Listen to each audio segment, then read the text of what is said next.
Baghdad, the heart of the Muslim world, जहां से रोशनी पूरी दुनिया तक पहुंचती थी, मगर उस रोशनी पर अब अंधेरा छा गया था। हलागू खान, चंगेज़ खान का पोता, 1 लाख से ज़्यादा मंगोल सिपाहियों के साथ बगदाद की तरफ मार्च कर रहा था। और उस वक्त दुनिया ने देखा कि जब जुल्म अपनी इंतहा पर पहुंचता है तो इंसानियत खामोश हो जाती है। उस वक्त मस्जिदों की मीनारें दुआ मांग रही थीं, बच्चे अपनी माँ से चिपक कर रो रहे थे और खुदा के घर पर मौत का साया था। सिर्फ 13 दिन और बगदाद, जो सदियों तक इल्म और इंसाफ का मरकज़ था, एक खाक का ढेर बन गया। मंगोल लश्करों ने शहर पर ऐसा तूफान बरसाया कि हर गली लाशों से भर गई। कहा जाता है उन्होंने इतने लोग मारे कि दजला नदी का पानी लाल हो गया था। किताबें जो इल्म का समुंदर थीं, तिग्रिस रिवर में फेंक दी गईं। इतनी किताबें कि कहा जाता है इनके सफ़ों से नदी का पानी काला हो गया था।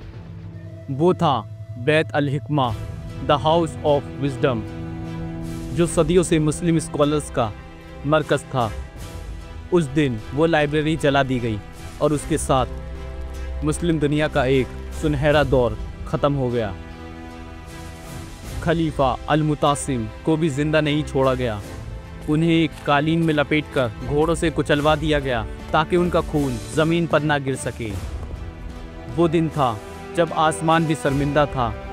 इल्म मिटा दिया गया, मस्जिदें जला दी गईं और मुसलमानों का जज्बा तोड़ दिया गया।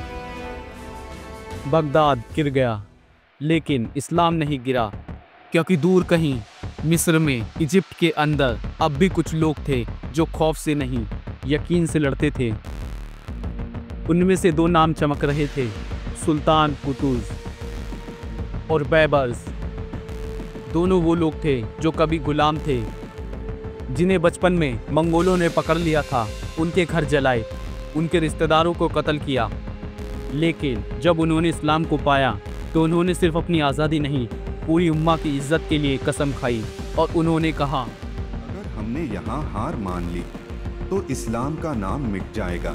उनके सामने था हलागू खान का लश्कर, वही मंगोल ताकत जिन्होंने बगदाद को जला दिया था।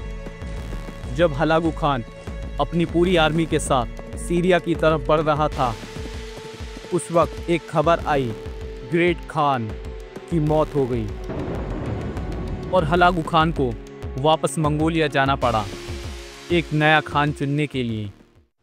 यही था वो मौका जो मुस्लिम दुनिया को बचाने के लिए लिखा गया था। और साल 1260 में सुल्तान कुतुज़ और बैबर्स ने अपनी फ़ौज लेकर रुख किया ऐन जलूद की तरफ। ये वही मैदान था जहां कभी दाऊद अलैहिस्सलाम ने जालूत को कत्ल किया था। अब वही ज़मीन एक नई जंग का इंतज़ार कर रही थी, एक ऐसी जंग जो पूरी दुनिया का नक्शा बदल देगी। मुस्लिम लश्कर के दिल में एक ही आवाज़ थी, या अल्लाह, अगर हम यहाँ हार गए तो इस्लाम का नाम कोई नहीं लेगा। बेबर्स ने अपनी छोटी फौज लेकर पहला हमला किया और फिर पीछे हटने का नाटक किया। मंगोल पीछा करते हुए ट्रैप में फंस गए और उस वक्त कुतुज़ अपनी पूरी फौज के साथ सामने आया और चिल्लाया, वाह इस्लामा।